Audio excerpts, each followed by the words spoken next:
Les traitements chez les femmes jeunes et célibataires peuvent aussi être faits dans notre clinique. Il s'agirait de d'abord évaluer la réserve ovarienne. Si la réserve ovarienne est bonne, on pourrait éventuellement envisager de faire une insémination avec sperme de donneur. Une hystérosalpingographie, c'est-à-dire une étude des trompes, est d'abord réalisée.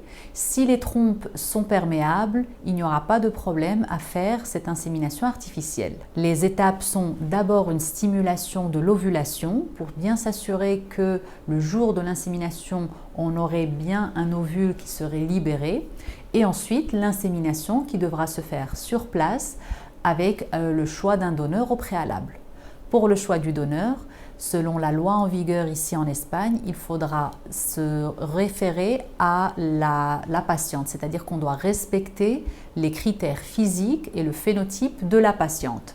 Donc on choisira le donneur avec l'une de nos banques, soit la Banque nationale, soit la Banque européenne, en suivant tous les critères physiques, c'est-à-dire couleur d'yeux, couleur de peau, couleur de cheveux, la race et l'ethnicité et aussi le groupe sanguin. Une fois le sperme est attribué, on pourra fournir quelques informations à la patiente, c'est-à-dire le groupe sanguin et quelques critères physiques. Le reste est strictement anonyme. Comme vous le savez, en Espagne, la loi est assez stricte par rapport à l'anonymat. Donc la patiente ne connaîtra jamais l'identité du donneur et le donneur ne connaîtra jamais l'identité de la patiente. 2 semaines plus tard, après l'insémination, la patiente pourra faire son test de grossesse pour savoir si il est positif ou alors, s'il est négatif, faire une deuxième tentative.